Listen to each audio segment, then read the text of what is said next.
Hey guys, how are y'all doing today? This is my in conclusion video for the month of May where I recap all the books I've read and kind of let you know what I thought of this month. As you guys know, I chose science fiction as the theme for this month. The different elements that make up the genre, including the futuristic society, the technological advances. Sometimes you can find dystopian themes throughout the book, and so I find that really interesting. Very exciting, fast-paced, action-packed, and also frightening. Just the over-top scenarios and things that you wouldn't imagine happening right now occurring in these books are scary. It just makes for an interesting read, and so yeah, science fiction's awesome.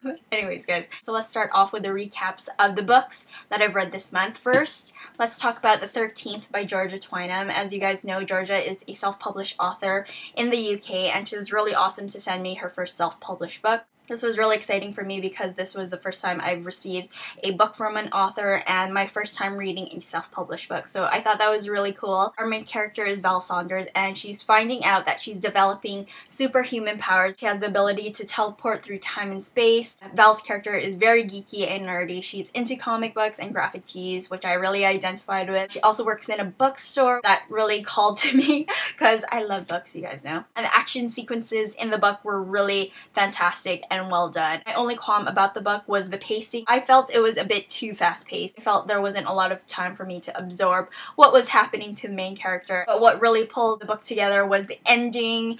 I thought the ending was fantastic, amazing. There were great surprises and twists, and everything all came together, which I was really looking forward to. I did give the 13th a readable rating. I look forward to checking out the rest of the books too, And so the next book I want to talk about is Across the Universe by Beth Revis. Across the Universe was kind of opposite of the 13th, in which it was kind of a slower read. Our main character is Amy, is cryogenically frozen, not to be awakened till 300 years in the future on this Earth-like planet. We find out Amy is awoken early, she is unplugged, and she almost dies, which is not a good thing at all. What I really enjoyed about Across the Universe were the different themes and concepts in the book, ranging from societal problems to social status. When Amy wakes up, she finds the people and the culture on the ship is very different from the one on Earth. It's very isolating, and it's kind of a culture shock for Amy, and she doesn't know what to do. There was a lot of hype surrounding Across the Universe, and I did have higher expectations for it. I'm looking forward to see how the series develops, but hopefully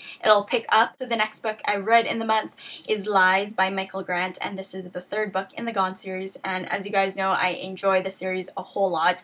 It is so over the top and dramatic and insane.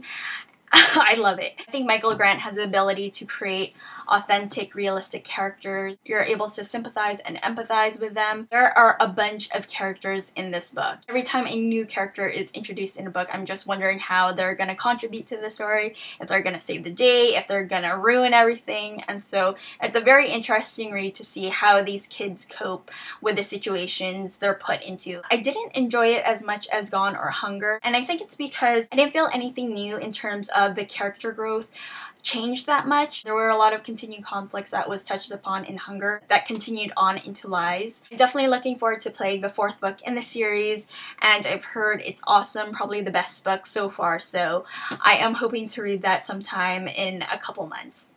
So the last book I wanted to talk to you guys about is The Ask and the Answer by Patrick Ness, and this is the second book in the Chaos Walking series. This book, guys, is awesome. The Ask and the Answer is quite different from The Knife of Never Letting Go in terms of the setup of the story. I felt there was a lot of character growth. I'm trying to catch myself from saying anything spoilerish. What I can say is the writing style is still top-notch, amazing, original. The whole concept of the Chaos Walking series is a breath of fresh air, I feel. There are so many different layers within the story that I find really interesting and deep. It's a very deep read. And the Answer is a definite emotional roller coaster. Each chapter had those cliffhanger endings. I kept wanting to read more and more. I stayed up really late. I didn't want to put the book down. I told myself, okay, after this chapter, I'm going to go to bed.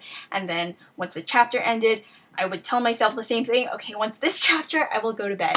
And that kept going on and on. I cannot wait to read Monsters Amend, the last book in the trilogy, and I heard it's pretty darn epic. So out of this month, the Chaos Walking series for sure, my pick of the month. Obviously, check out the first book, The Knife of Never Letting Go. That's a fantastic read as well. And yeah, so that's everything, guys. That's the recap of the month. All readables this month, which is great. I did have higher expectations for Lies and Across the Universe, but there were enough positive elements that I really enjoyed. I'm going to have my June book haul. Next month is my birthday month, so I kind of went a bit crazy with the book buying, but it's going to be okay. It's going to be interesting, I think, next month. So I hope you will like it. I will talk to you later, and have a good one. Bye.